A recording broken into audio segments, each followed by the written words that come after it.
साहब आपके नाम को ये चिट्ठी दे गया। बादशाह खान, ये जान के तुझे हैरत होगी कि मैं ठाकुर कुंदन सिंह डाकू कुंदन सिंह हूं, और तेरा खून पीने के लिए मैंने ही तेरी बहन को उठवा लिया है। अगर उसकी जिंदगी चाहता है तो काली पहाड़ी पर बिना हथियार लिए आ जाना, नहीं तो अपनी बहन की कब्र खोद के रखना, कफन खरीद के रखना।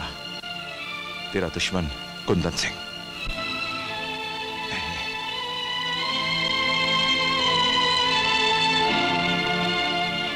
ये खबर मुझे फौरन डाकू हसीना को देनी चाहिए।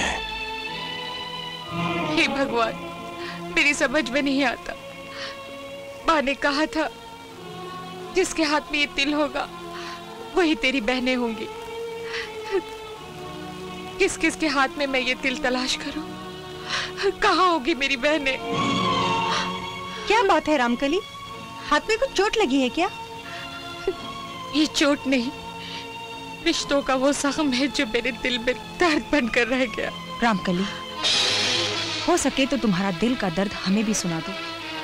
हम दोनों कोशिश करेंगे उस दर्द को बांट ले।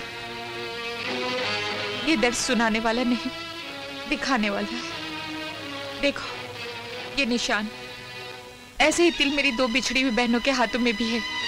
तिल?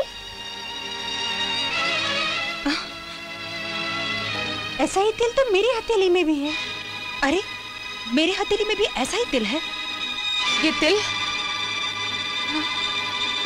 तुम दोनों ही मेरी बिछड़ी हुई बहनें हो। लेकिन ऐसा तिल किसी की हथेली में भी हो सकता है। हो सकता है, लेकिन माँ ने कहा था ये तिल सिर्फ तुम्हारी बिछड़ी हुई बहनों के हाथों में होगा। लेकिन मुझे तो यकीन नहीं आता। यकीन करने के लिए वो मनुष्य दिन याद करो जब कुंदन सिंह ने हमारे पिता को मार डाला था और माँ हम तीनों को लेकर भागी थी। हम तीनों बहनें बिछड़ गई थी। याद करो वो दिन।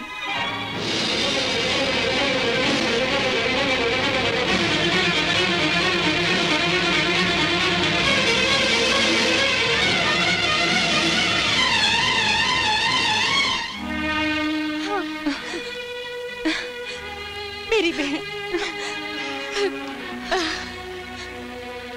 हे भगवान, न जाना तुझे ये जुदाई और मिलन का खेल खेल कर क्या मजा आता है।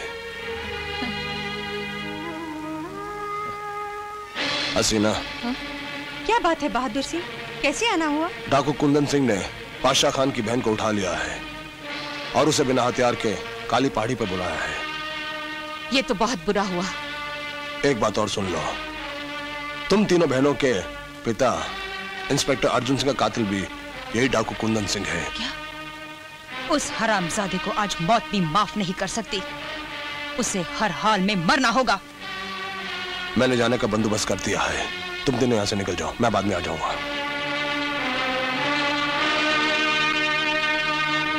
Oh yeah,